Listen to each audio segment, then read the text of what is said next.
This happened about 8 months ago. I was working as a salesman selling cars for an import dealership, and I met a customer named Arnold.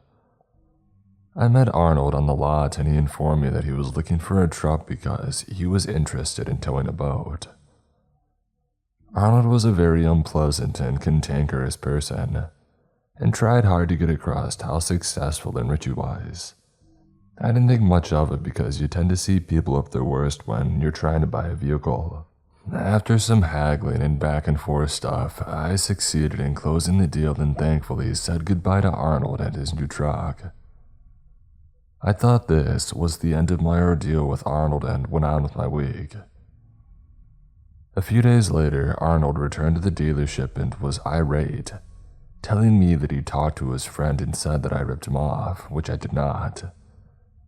In fact, Arnold had gotten a good deal because I just wanted to stop dealing with him, and basically dropped my pants and made a flat commission to get him to buy the truck and to screw off. I told Arnold that he got a good deal and that he can review the paperwork with me to ensure that there was no mistake. He called me a thief and a liar and said, "You haven't seen the last of me," before walking off. Now Arnold was easily in his late 60s and I wasn't particularly worried about his bluster.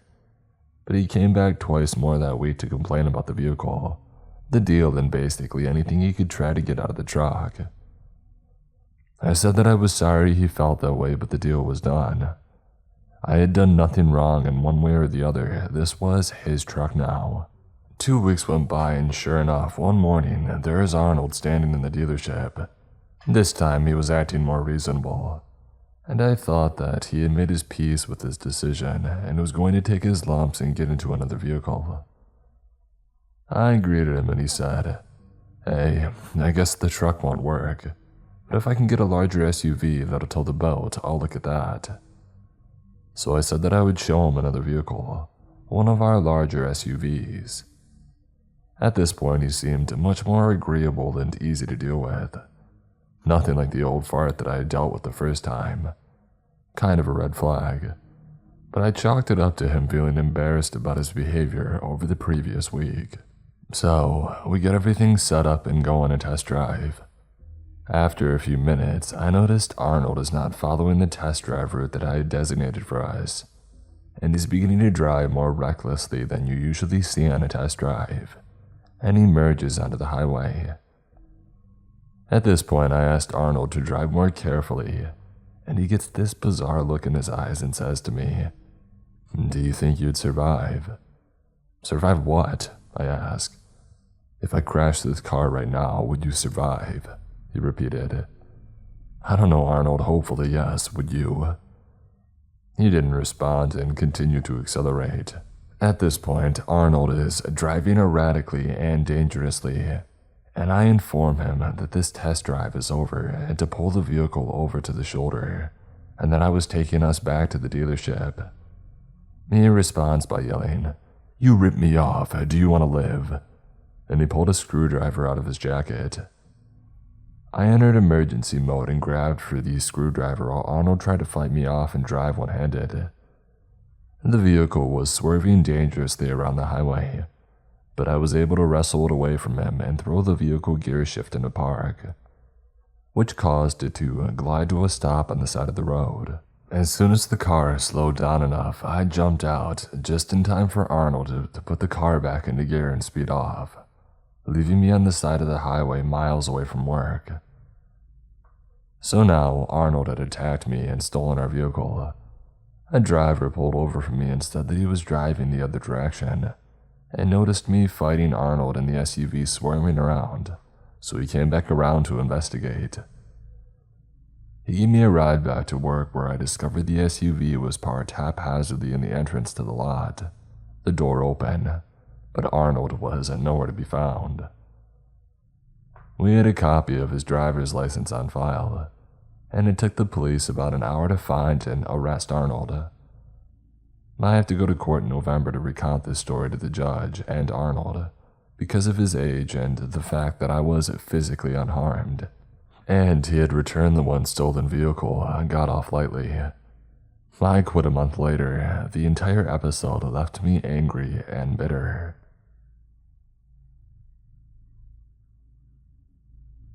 I grew up in the Midwest. About 10 years ago, I moved to a small coastal town in the Pacific Northwest, where I work for a company that runs cabin rentals and a water taxi service, transporting campers and hunters and sometimes freight to various locations.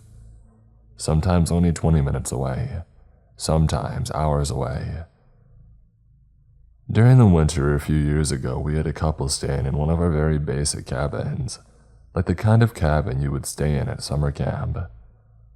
My understanding was the guy, his name was Dick, was taking a class at the trade school in town, so he would be gone all day, while the woman Jane stayed at the cabin with their 3 dogs. We never saw her outside while he was away. One day, Jane burst into the office in tears, hysterical. She told us that Dick had been beating her for days, starving her, that he had been locking her in the cabin while he was away, that he even threatened her with his dogs. We immediately called the police to the office, and while we waited for them to arrive, she told us the details of their relationship. Jane was from South Africa and came from quite a wealthy family. Her father had recently passed away and she had received quite a large inheritance. She had met Dick on a social media site and he sold her on this bogus dream of building a remote lodge, and he even convinced her to transfer all of this money that she had inherited to his bank account, which he then spent on a remote piece of property, a new truck and a boat among other things. Jane was totally at Dick's mercy. She had voluntarily transferred the money to him. It was evident that she had grown up wealthy. She didn't seem to have any idea of how to take care of herself. By the time the police had arrived, she had reversed her story. She wouldn't tell them that he had hit her, threatened her, or locked her in the cabin. I walked over to the cabin with the officer to talk to Dick, and of course he denied everything. The cop was very frustrated. It was clear that Dick was mistreating her, but he didn't have enough to make an arrest. I told Dick that he needed to leave the property anyway. I didn't want him there, and the woman didn't want to go with him. Jane had managed to get in touch with a friend in the US who bought her a plane ticket, and another employee that I had offered to drive her to the airport in the city, about 200 miles away that very night. Dick left without any issue, and the last thing I said to him was, "Don't come back," and then if I ever saw his truck in our area again, I would assume that he was there to cause trouble, and I would call the cops without hesitation. I felt terrible for the woman. She had basically made a bad investment and had little hope of recovering any of that money. Months passed, and it was well into the summer, and I had all but forgotten about this incident. I had heard Jane had gone back to Dick and that they were back in town from another water taxi operator. He had been transporting them to and from the remote property because Dick had wrecked the boat that he bought with Jane's money on the rocky beach. One day I answered a phone call from a very distraught woman from the other side of the country. She was desperately trying to find her son, who had answered an ad that Dick had posted online looking for help doing construction at this remote property. She had just been calling water taxi operators in the area, asking if anyone knew this guy, Dick. Apparently her son Mike had called her from a satellite phone out of the property and told her that he was in danger. They weren't getting along and Dick finally ran him off. This property was out in the middle of nowhere, accessible only by sea or air, but no roads. You can't just tell somebody to leave. Where would they go? Mike's mother relayed to me that Dick wouldn't let him sleep in the cabin, that he wouldn't share food, and that he even chased him with a rifle when he realized that Mike had the satellite phone. He was lucky that he had managed to get the call out. Mike's mother called with the intention of hiring us to pick up her son. I told her, "Miss, this is an emergency. We need to contact the police." I contacted the state police and the Coast Guard immediately, and they jointly dispatched a boat and a helicopter to the area to rescue this guy. Mike was rescued safely and Dick was arrested. Jane was there too, but refused to come back with the police and stayed at the cabin. Mike came out to the office a few days later to meet me. He gave me a big bear hug and thanked me. He was convinced that I had saved his life, which was a nice sentiment, but in my opinion, the police and Coast Guard has saved his life. He told me some of the details of his experience, that Dick had actually taken several shots at him while chasing him through the woods. He told me that when Dick caught up to him, he held him at gunpoint, ordered him to strip naked, and locked him in a shipping container that he had on the property. He was convinced he was going to die. He was still locked in the shipping container when the state police had arrived. Mike didn't stay for long, but I was impressed that he took the time to come out and introduce himself, and I wished him luck. Dick was charged with attempted murder, but I believe those charges were ultimately dropped, and that Mike ended up with a hefty settlement from that inheritance money that Dick had swindled from Jane. I received a phone call later that summer from a reporter in the city, asking about what had happened. Mike's mother had given him my information, and I agreed to tell him what I knew on the condition that he not mention my name or the name of the company that I worked for, which he mentioned anyway. The story is still available online, and I might be willing to share the link privately if anyone is interested, as long as it stays private. The other night I was having a few beers with my neighbor Al, a young guy who moved to town last year.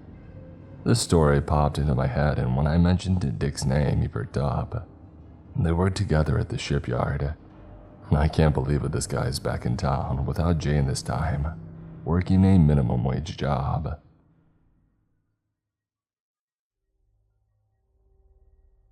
For a little context, I moved out from my family home about 10 months ago for university across the country. I have a crazy hair color and very long hair, so I've been noted by both friends and strangers many times about how easy I am to spot from far away.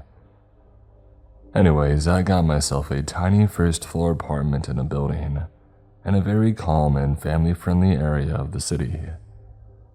Because of this, I didn't feel too unsafe about living on the first floor, considering that my bedroom had a big window with transparent curtains only about half a meter up from the ground, looking into a small grassy hill leading into a foresty area behind the building. I was quite excited about moving out for the first time, so I happily overlooked this fact in the rude landlady. Besides, this city is within the Arctic Circle, meaning that since it was summertime, there was midnight sun. Also noteworthy, it would eventually be no sun at all for about 2 months during wintertime. The landlady told both me and the other female student that I lived with that the small area behind the apartment building that our windows looked into were off limits. No one would ever walk there, so it was supposedly perfectly safe to keep the curtains open at all times. In order to reach this area, a person has to either climb over a 3-meter tall wooden fence that went below the area ground, or climb this about 2 meters of a ground wall leading up to the foundation level, and the grassy area outside my window. There's nothing in this area but a stripe of grass and, in wintertime, deep masses of snow that go all the way up to the window. A few weeks after moving in, I started feeling a little creeped out for seemingly no reason. I would sit at my desk and read and feel as if someone could be watching from behind the trees on the other side of the fence. As it started getting darker, I realized that anyone from outside could easily watch me, as if I lived in an aquarium when the apartment was all lit up. And then one day, as stupid as it sounds, I was trying to get a good selfie light in front of the window when a man suddenly walked by. It really startled me, and I almost dropped my phone by the surprise. So I sat down for a moment and laughed at myself, thinking about how silly it must have looked with me pressed up to the window, all consumed with myself. I tried to reason with myself that it was probably just some man taking a shortcut to somewhere else or something. Or maybe it was the caretaker of the building. So I just drew the curtains together and left it at that. From then on, every now and then I would suddenly see the man walking past my window, always when the curtains were open. It would happen when I was sitting at my desk studying, or sitting in my bed watching TV. I would see someone from the corner of my eye walk by, slow enough for me to turn and register to be the same fully grown, kind of gray-haired man in a blue jacket. But it was never long enough for me to take notice of his facial features or anything distinctive. By walking there, you could get a full view of into my room, and me sitting at my desk. At the time, I started thinking about the landlady's claim that no one was ever supposed to be walking there. So I asked my flatmate if she had noticed anyone walking out there too. She laughed too, asking if I was sure that I had even seen someone. Now, this event did not happen that often, but often enough for me to really start wondering if it was just a shortcut this man was taking. I half jokingly texted my parents about it, telling them that I was an easy voyeur victim with the aquarium window and transparent curtains. My mother naturally freaked out and decided to send me some non-see-through light-blocking curtains. Before they ever arrived, I started noticing that this man did not just walk by my window once. Sometimes, maybe half a minute later, he would return from the other way and then walk by again. I have to point out once more how narrow this area is, making it so that his jacket would almost slide against my window while walking past. After the new curtains arrived, the problem seemed to be solved. I could finally sleep at night again and thought no more of it. I lived my life unbothered until I finally went back to my hometown for Christmas. It was when I returned back that I realized that something was definitely going on. I had begun dating a guy and I brought him home to watch movies and stuff, during which the curtains were open and it was pitch black outside. One night, where for unknown reasons I felt very restless and my insomnia was just more terrible than usual, I woke up at around 5 a.m. and I peeked out the window to see deep and large footprints in the snow, stopping very close in front of my window. They also led across the area, but judging from the shape of the footprints, it seemed this person had walked back and forth. Now this alone is creepy as heck. The idea that someone had been standing there close to the window, trying to peek through the gaps of the curtains. But there was more. Yellow snow everywhere underneath the window. Yellow drops still on my window. The psycho had freaking peed on my window. I was exhausted and tired, so I did not try to think through it right away. I just told myself that it was indeed nasty as heck and creepy. But perhaps it was just some guy stumbling home drunk after a night out and need to relieve himself. As I woke more up, I realized, though, that it was very illogical for a drunk to manage to climb his way up there. Not to mention that he would choose a window instead of a wall. As the sun went up, I looked out the window more, and it just seemed to determine that someone would just choose my window out of the row. It seemed kind of personal and angry.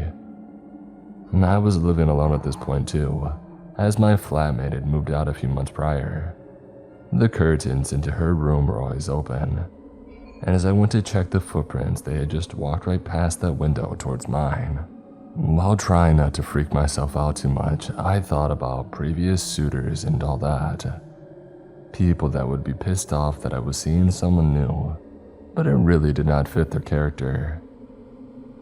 And then I remembered that man who had been walking outside my window in the months after I had first moved in. Maybe he had been watching me this entire time, and did this to mark his territory or some sick stuff like that.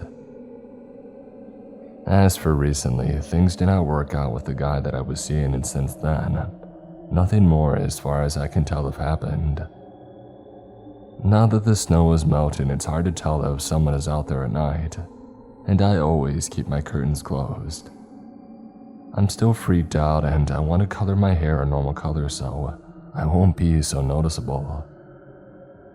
I can't wait to return to my hometown again for the summer so I can feel safe while sleeping at night.